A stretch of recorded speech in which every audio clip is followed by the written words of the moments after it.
네, 안녕하세요. 캐디언스 시스템 솔리드 엣지 엔지니어 김민성입니다. 오늘의 얼리버드 트레이닝을 시작하도록 하겠습니다. 오늘의 얼리버드 트레이닝 주제는 이제 스케치 환경에서도 관계 구속과 그리고 치수 구속 그리고 완전 구속에 대해서 한번 알아보도록 하겠습니다. 그리고 3D CAD에서는 완전 구속이 굉장히 중요한데요. 그 이유를 몇 가지 예로 들자면은 첫 번째로 형상을 편하게 수정하기 위해서가 있고요. 그리고 정확한 형상을 그리기 위해서, 그리고 나중에 누군가 히스토리를 파악하기 쉽게끔 하기 위해서 완전 구속을 주게 됩니다. 그래서 여러분들 모두 3D CAD 사용하는 도중에는 무조건 완전 구속을 되도록 권장드리고요. 자, 그러면은 지금부터 솔리드 엣지 창을 띄워서 한번 해보도록 하겠습니다.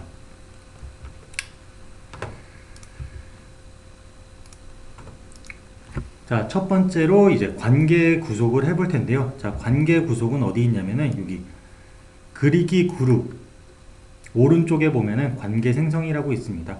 솔리드 엣지에서는 항상 스마트 스텝이라는 게 존재한다고 했죠. 그래서 왼쪽에서부터 오른쪽으로 진행이 돼요. 그래서 그리기를 해놓고 그 다음에 이제 관계 생성을 하게 됩니다.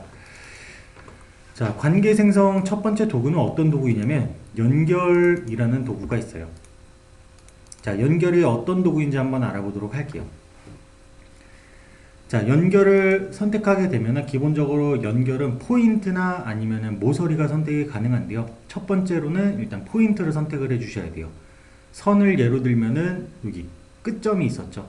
여기 양쪽 끝에 끝점이 있었고, 그리고 중간에 있는 미드 포인트가 있었습니다. 그래서 여기서 원하는 포인트를 선택을 해서, 자, 지금 여기 끝점을 선택을 했고 좌표계에 한번 붙여보도록 하겠습니다. 자, 연결이라는 도구는 뭐냐면은 제가 처음에 선택한 포인트가 두 번째 선택한 선이든 아니면은 포인트든 무조건 붙어 있어야 된다는 의미를 가지고 있어요. 자, 그래서 다시 한번 보여드리면은, 자, 여기서 끝점을 가지고, 자, 이렇게 중간을 선택해 볼게요. 그러면은 너는 항상 여기에 붙어 있어야 돼 라는 의미를 가지게 됩니다. 자, 원의 경우에도 한번 보여드릴게요. 자, 원의 경우에도 총 두 종류의 포인트가 있었죠. 하나는 실루엣이었고 하나는 중심점이었습니다.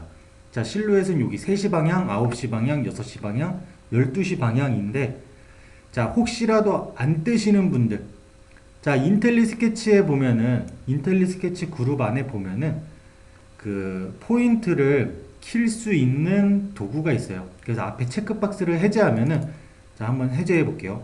자, 이렇게 실루엣이 선택이 안 됩니다. 마우스를 어디에 갖다 대도. 그리고 자, 실루엣을 다시 키면은 이렇게 선택이 되죠. 그래서 3시 쪽에 있는 실루엣 너는 무조건 여기에 붙어 있어야 돼 라고 한번 정의를 해줘 볼게요. 자, 그러면은 이렇게 들어가게 되죠.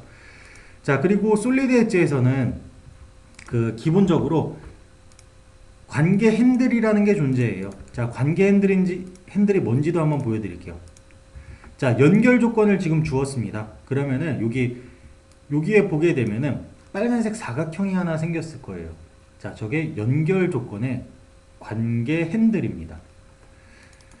자, 그리고 제가 아까 설명드렸을 때 그 한 끝점을 모서리에다가 붙일 수도 있다 했죠.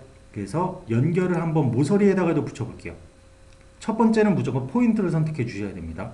자, 이 포인트가 이 모서리에 붙어 있어야 된다 라고 정의를 해줬어요. 자, 그러면은 여기에는 보면은 다른 관계 핸들이 생겨요. 자, 포인트 대 포인트는 사각형의 관계 핸들이 생기고요. 자, 포인트 대 모서리는 이렇게 X자 모양이 나옵니다. 그래서 이 부분을 참고하시고요. 그리고 나중에 이런 것들을 좀 상세히 파악해 두시면은 좀 그 구속 작업하는데 굉장히 편하게 사용할 수가 있습니다. 자, 그리고 가장 많이 하는 질문 중에 만약에 구속을 주게 되면 지금 여기 제한이 걸리게 되거든요. 그래서 구속을 어떻게 지우느냐 물어보시는 분들이 많으세요. 구속을 지우는 방법은 두 종류가 있어요. 첫 번째는 관계 핸들을 선택해서 이렇게 딜리트 하는 방법이 있고요. 두 번째 방법은 좀 더 편한 드래그 앤 드랍. 왼쪽에서부터 오른쪽으로 드래그 앤 드랍을 하고 똑같이 딜리트를 눌러주시면 이렇게 지워집니다. 자, 이렇게 떨어지겠죠. 자, 그래서 연결은 이렇게 포인트와 포인트, 포인트와 모서리를 붙이는 기능이 있고요. 자, 두 번째는 이제 연결이 아니라 수평수직이죠. 자, 수평수직이라는 애가 있는데, 자, 제가 44도짜리 모서리를 하나 그릴 거고요. 자, 44도짜리 모서리. 그 다음, 여기에 45도짜리 모서리를 하나 그려보도록 하겠습니다. 자, 이렇게. 자, 제가 이렇게 총 두 개의 모서리를 그렸는데, 요 수평수직이라는 애를 사용해 볼 거예요. 자, 수평수직은 뭐냐면은, 그, 모서리에 대해서 정렬을 주게끔 되어 있습니다. 그래서 기본적으로 이렇게 각도가 있는 애한테 딱 선택을 한다. 자, 44도짜리 모서리부터 한번 선택해 볼게요. 그러면은 수평으로 됐죠. 그리고 45, 이거 45도였나요? 자, 46도로 바꾸겠습니다. 46도. 자, 46도로 바꾸고 얘를 딱 선택하면 얘는 수직으로 섰죠. 자, 여기서 한 가지 알 수 있는 점은 뭐냐면은 수평 수직 같은 경우에는 더 각도가 가까운 쪽을 인식을 하게 됩니다. 그래서 44도짜리는 아래로, 46도짜리는 위로 인식하게 됩니다. 45도를 기준으로 하기 때문에. 자, 그리고 수평 수직에는 한 가지 기능이 더 있어요. 자, 어떠한 기능이 있냐면, 자, 지금 굉장히 자유롭게 움직이고 있거든요. 얘가 위로든 아래로든. 자, 근데 포인트를 정렬시킬 수도 있어요. 자, 포인트와 포인트를 정렬시킬 수 있는데, 포인트와 포인트를 어떻게 정렬시키냐면은, 자, 일반적으로 모서리를 선택하면은 수평 수직이 떴는데, 자, 수직인 모서리를 이미 관계인들이 들어가 있거든요. 자, 이게 수평 수직에 대한 관계인들입니다. 십자 모양. 자, 이거를 다시 한번 선택해 볼게요. 모서리를. 그러면은 일단 에러가 뜹니다. 이렇게.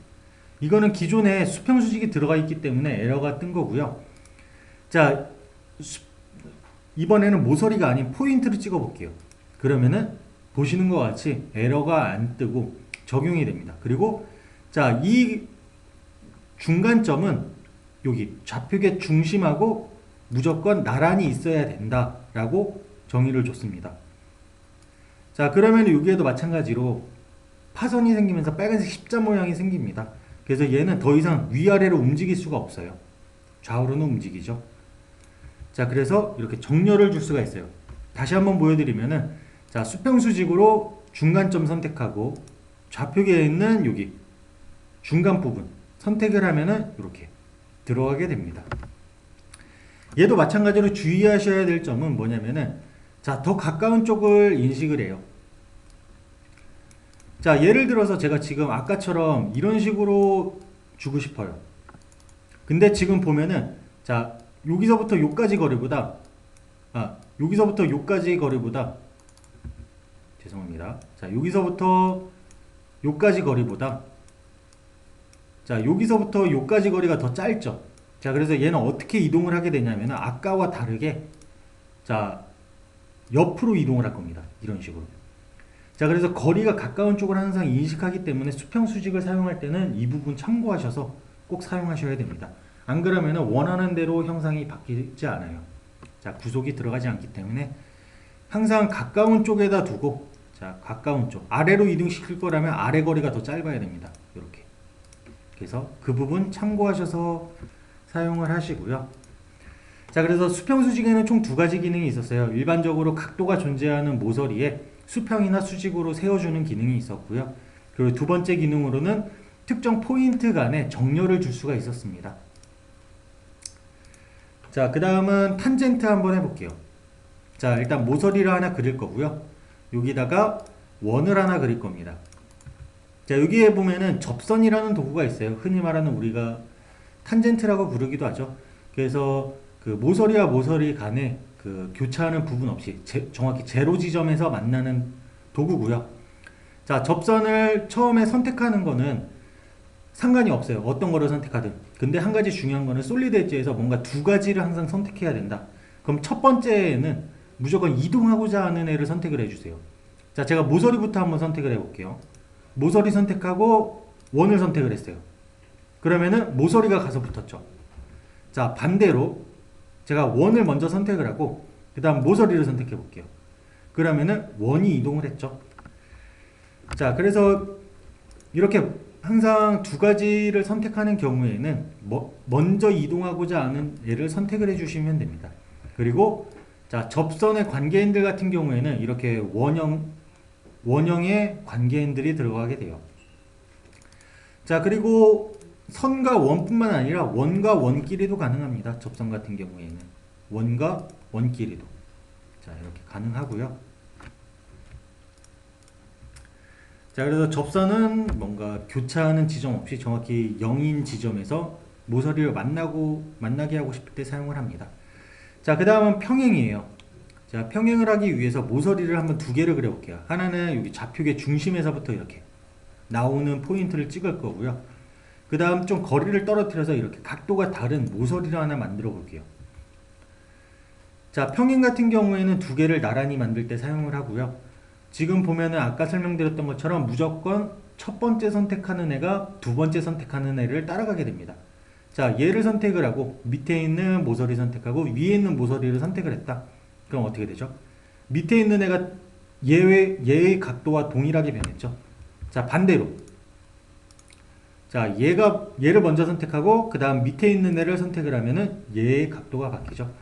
자, 그래서 항상 이걸 주의하셔서 사용을 하시면 되고요. 그리고 움직여 보게 되면은 이런 식으로 그 두 개가 항상 나란하게 움직이게끔 되어 있습니다. 대신 길이 같은 경우에는 같이 안 움직이죠. 그리고 관계인들은 지금 모서리의 각도에 수직인 이러한 관계인들이 생겨요. 는자 모양으로. 자, 그 다음 자, 어떤 도구를 해볼 거냐면은 자, 같음이라는 도구를 해볼 겁니다. 지금 보면은 여기 모서리 같은 경우에는 두 개가 길이가 같이 안 변했죠. 자, 길이를 같게 만들 거예요. 그거는 여기 있습니다. 같음. 그래서 같음으로 얘를 선택하고 죄송합니다. 자, 얘를 선택하고 얘를 선택하고 그럼 두 개의 길이가 같아졌어요. 그리고 관계인들 같은 경우에는 모서리의 각도와는 상관없이 무조건 이렇게 는자가 나타나요. 수평 방향으로. 자, 그래서 길이를 늘려보면 이렇게 같이 늘어나게 되죠. 길이도 같이 늘고 이렇게 나란히 움직이게 되고. 자, 원에서도 동일합니다. 같음으로 원하는 모서리 두 개를 이렇게 선택만 해주면은 이렇게 원의 크기가 같아지고 만약에 크기를 바꾼다. 자, 크기를 바꾼다. 그러면은 이렇게 크기가 항상 같이 바뀌게 됩니다.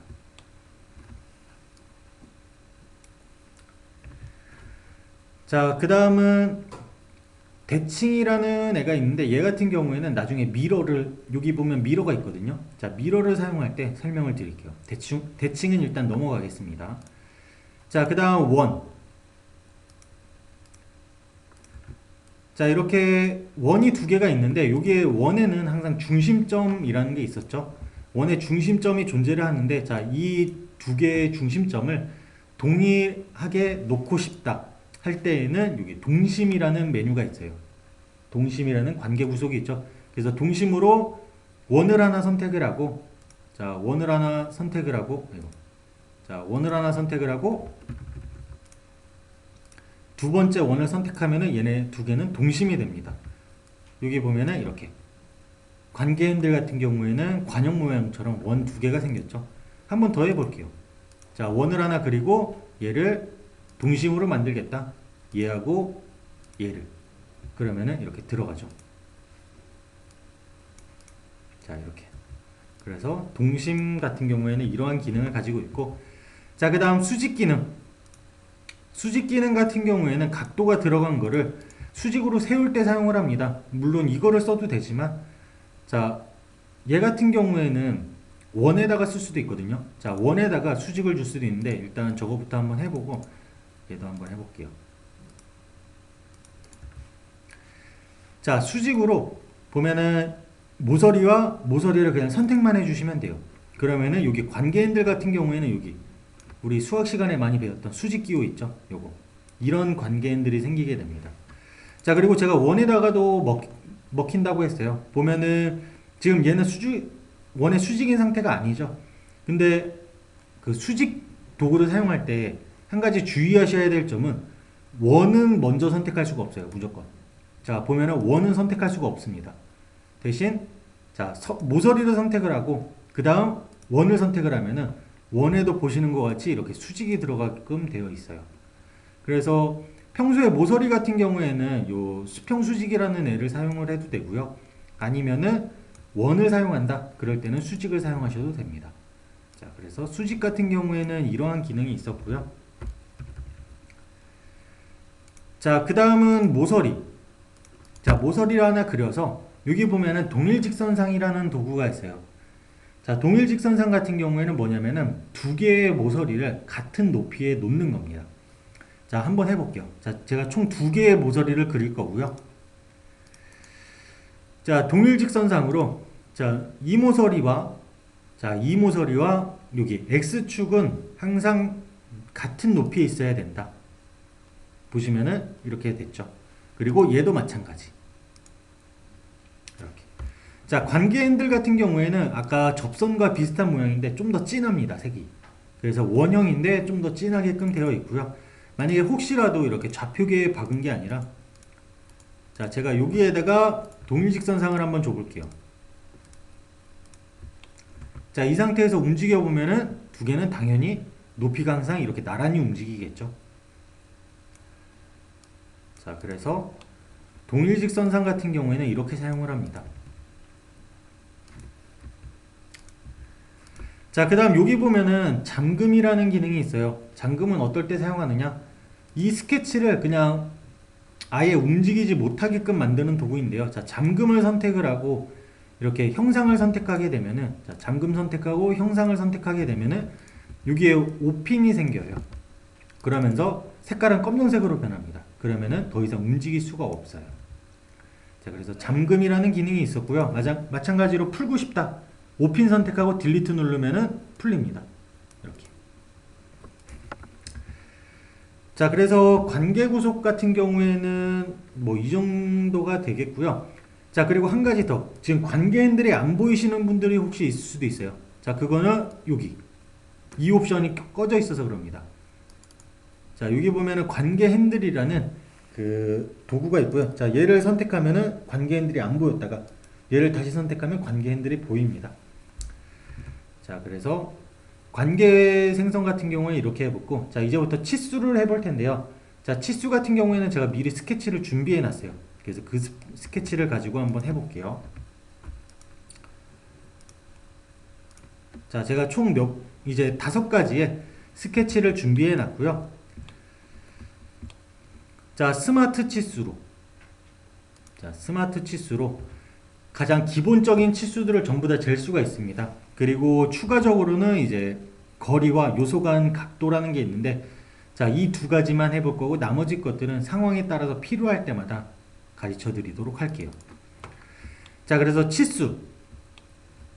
스마트 치수 같은 경우에는 일반적으로 이렇게 모서리 형태에서는 어떤 식으로 치수를 뽑게 되냐면, 자, 모서리를 선택하면은 그냥 모서리에 대한 길이가 나옵니다. 빨간 색깔로. 자, 그 다음 만약에 사이 거리를 구하고 싶다. 자, 이 모서리와 이 모서리에 대한 사이 거리를 이렇게 구하고 싶다. 그러면은 마찬가지로 모서리 두 개를 선택하시면 돼요. 포인트를 선택하셔도 크게 상관없습니다. 모서리를 선택하셔도 상관없고요. 자, 이렇게 치수를 뽑을 수가 있고요. 자, 그 다음 이렇게 치수를 뽑다 보면 어느 순간 파란색 치수가 나오는 경우가 있을 거예요. 자, 이렇게 파란색 치수가 나왔죠. 자, 빨간색 치수와 파란색 치수의 차이점을 가르쳐 드릴게요. 빨간색 치수는 뭐냐? 자, 빨간색 치수가 지금 120이라는 그 모서리의 길이를 가지고 있어요. 근데 얘를 150으로 바꾸고 싶다. 자, 이렇게 바꿨어요. 그러면 바뀌죠. 자, 빨간색 치수들 같은 경우에는 형상에 직접적으로 영향을 줄 수 있는 치수들이에요. 그래서 예를 들어서 얘의 길이는 50이다. 그럼 마찬가지로 또 모서리의 길이가 늘어나죠. 한 번 더 해볼게요. 자, 얘는 예를 들어서 40이다. 그러면은 이렇게 모서리의 길이가 변했죠. 하지만 파란색 치수 같은 경우에는 바꾸려고 해도 바꿀 수가 없어요. 자, 보면은 이렇게 밑줄이 거지면서 참조 치수로 바뀌어 버리죠.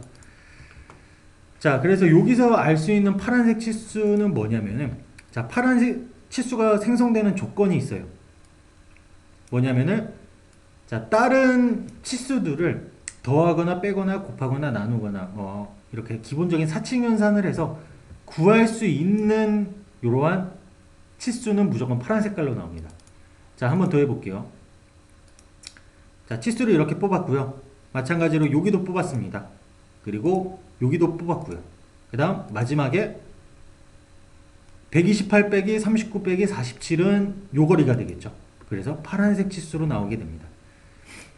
자, 그리고 혹시라도 지금 치수를 잘 못 바꾸겠다 하시는 분들은 여기 그냥 치수를 선택만 해주시면은, 숫자 있는 부분을 선택만 해주면은 이러한 창이 나타나요. 그래서 여기서 바꿔주시면 됩니다. 자, 그래서 일반적인 스마트 치수는 모서리에 대한 치수를 구하는 게 있고요. 자, 그 다음 각도를 한번 구해 볼게요. 자, 이것도 마찬가지로 스마트 치수로 작업이 가능한데, 자, 이렇게 모서리와 모서리를 선택하고 일단 치수를 빼요. 그 다음 여기 보면은 옵션에, 자, 리본바라고 불렀던 부분이 있습니다. 리본바에 보면은 각도라는 옵션이 있어요. 자, 얘가 단축키로도 있거든요. 알파벳 A입니다. A. 알파벳 A. 그러면은 바뀌죠. 자, A를 여러 번 누르면은, 자, A를 연속적으로 누르면은 이렇게 사이거리가 될 수도 있고 각도가 될 수도 있습니다. 자, 사이거리와 각도, 사이거리와 각도. 자, 이런 식으로 진행을 할 수가 있고요. 자, 그래서 각도를 이런 식으로 뽑을 수가 있습니다. 알파벳 A키를 통해서. 자, 그래서 각도도 뽑아봤고, 자, 이번에는 지름이나 반지름, 그리고 원호에 대한 각도와 원호에 대한 길이를 한번 뽑아볼게요. 자, 보면은 원호를 클릭하게 되면은, 자, 제가 한 번 더 클릭 안 했거든요. 자, 이렇게 치수를 움직일 수 있는 상태에서 알파벳 D를 한번 눌러볼게요. 알파벳 D. 자, 알파벳 D를 누르면은 반지름이 됐다가 지름이 됐다가 4분점간의 길이가 됐다가 바뀝니다. 그리고 리본바를 자세히 보시면은 요 세 가지 메뉴가 토글이 되는 거를 알 수가 있어요. 알파벳 D를 누를 때마다. 자, 이렇게. 맞죠? 자, 선택한 상태에서는 이게 토글이 안 되기 때문에 항상 뽑기 전에 꼭 선택을 해 주셔야 되고요. 자, 그 다음 원호의 각도를 뽑고 싶다. 마찬가지로 알파벳 A 누르시면 됩니다. 그리고 A를 한 번 더 누르게 되면은 이렇게 원호에 대한 길이도 뽑으실 수가 있어요. 원호에 대한 길이. 자, 그래서 원호에 대한 치수도 한번 뽑아봤고요. 자, 여기서는 원과 원 사이의 거리값을 뽑을 건데요. 자, 한 가지 아셔야 될 게 있는데 뭐냐면은, 자, 기본적으로 스마트 치수를 할 때 원을 선택하게 되면 자동적으로 원의 중심이 선택이 됩니다. 자, 근데 이런 치수들 같은 경우는 쉽게 뽑을 수가 있거든요. 자, 여기 치수는. 자, 근데 저는 예를 들어서 여기 안쪽 길이를 구하고 싶어요. 또는 바깥쪽 길이. 자, 이럴 때에는 조금 사용 방법이 다르거든요. 자, 스마트 치수로 그냥 모서리와 모서리를 선택해 볼게요. 그러면은 보시는 것과 같이 이렇게 중심과 중심 간의 거리가 나옵니다. 자, 근데 여기 리본바에 보면 옵션이 하나 있어요. 접선이라고. 단축키로는 알파벳 T거든요. T. 자, T 누르고, 자, 똑같이 모서리 누르고 모서리 눌러볼게요. 그럼 어떻게 됐죠? 안쪽이 선택됐죠. 자, 바깥쪽도 한번 뽑아 보겠습니다. 자, 바깥쪽도 이렇게 뽑을 수가 있는데, 자, 바깥쪽과 안쪽 선택되는 기준은 뭐냐면은, 자, 중심점을 기준으로 더 가까운 쪽을 선택을 했을 때 여기 이쪽 또는 이쪽이 선택되게끔 되어 있습니다. 그래서 그 부분 참고하셔서 사용하시면 돼요. 자, 그래서 뭐 간단한 치수들 같은 경우에, 일반적으로 사용하는 치수들 같은 경우에는 다 뽑아봤고요. 자, 그리고 제가 추가적으로 이제 거리라는 도구와 요소 간의 각도를 한번 설명드릴 텐데요. 자, 여기 거리라는 애가 있어요.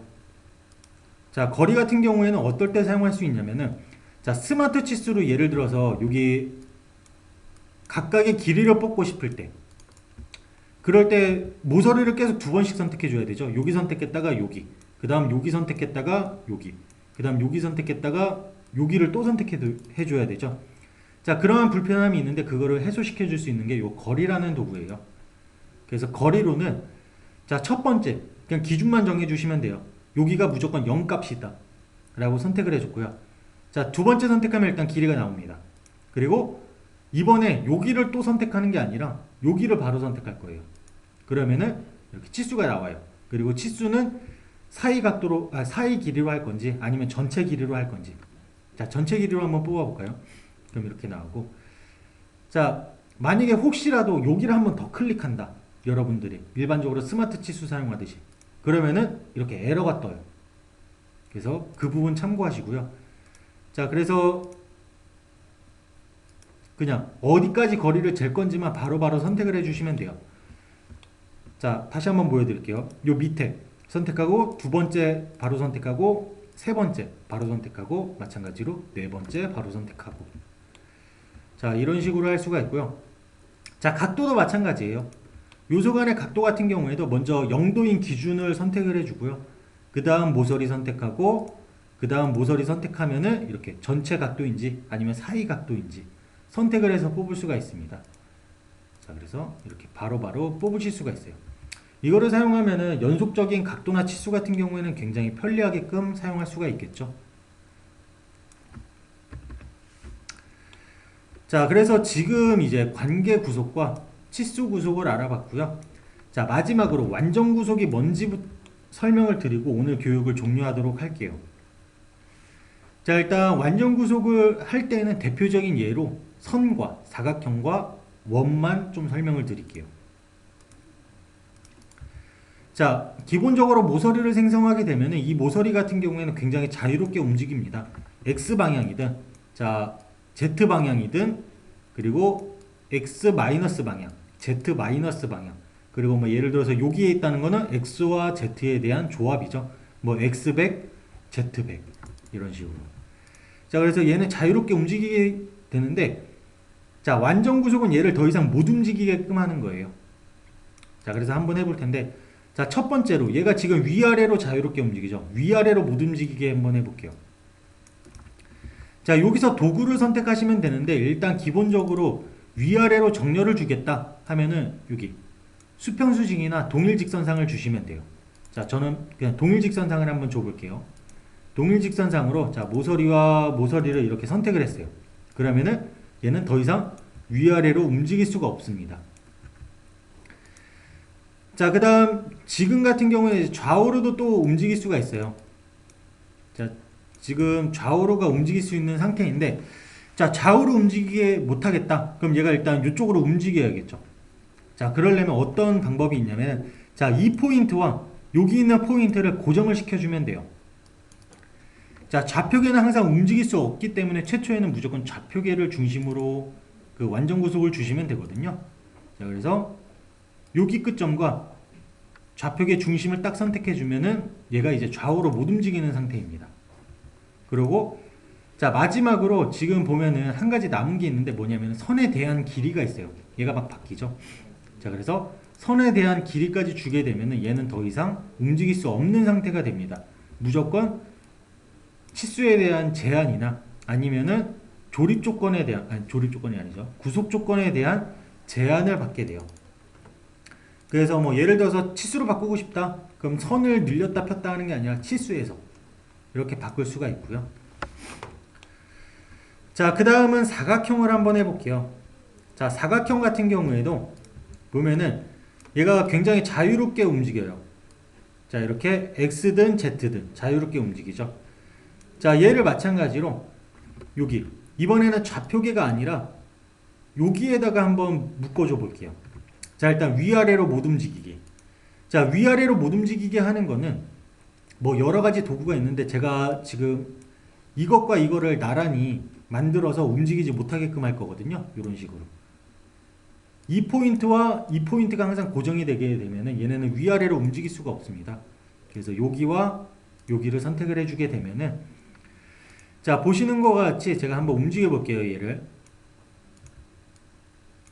아이고, 잠깐 지금 선택이 조금 안 되는데 자, 이렇게 선택을 해서 움직여 보면은 자, 위아래로는 안 움직입니다. 자, 지금 위아래로 움직이는 것처럼 보이죠? 이거는 그냥 길이가 변하고 있는 거고요. 자, 이번엔 좌우로도 못 움직이게 한번 해볼게요.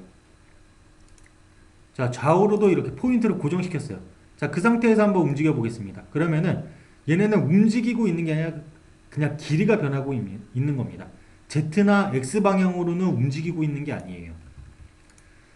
자, 이 상태에서 치수를 주게 되면은 완전 구속이 되죠. 자, 그래서 일반적으로 사각형을 완전 구속시키고 싶다. 기본적으로 4개의 구속이 들어간다 생각하시면 돼요. 이렇게 총 4개. 수평수직 2개와 치수 2개.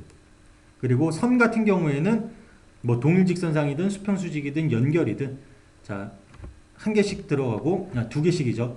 X와 Z 방향. 그 다음 치수가 들어가게 됩니다. 자, 마지막으로 원.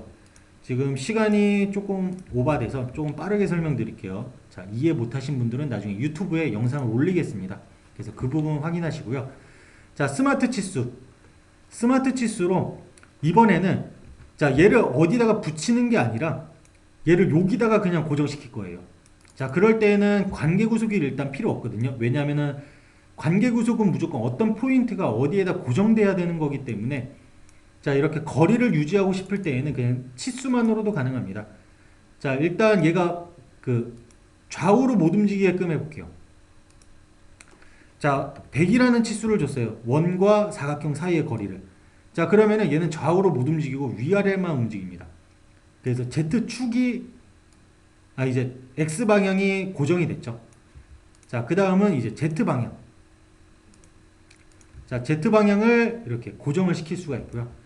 자, 마지막으로 움직일 수 있는 거는 이렇게 원의 크기가 바뀔 수 있게 됩니다. 그래서 총 3개의 조건을 줬고요.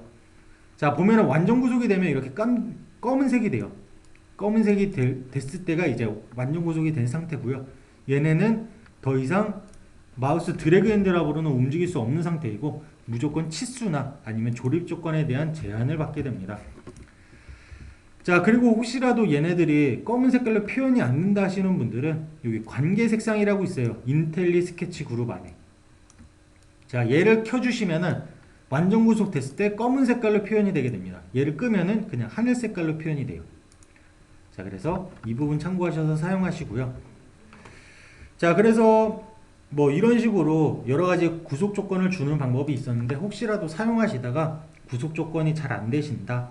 그러면은 뭐 유튜브 동영상에 댓글을 주시던가 아니면 연락이나 메일을 주시면은 제가 마찬가지로 이런 형상 같은 경우에는 어떤 식으로 조립 조건을 줘야 되는지 구속 조건과 치수 조건을 자, 그래서 뭐 자세하게 설명을 드릴게요. 그래서 이상으로 오늘의 얼리버드 트레이닝은 여기까지고요. 자, 내일은 3일절이죠.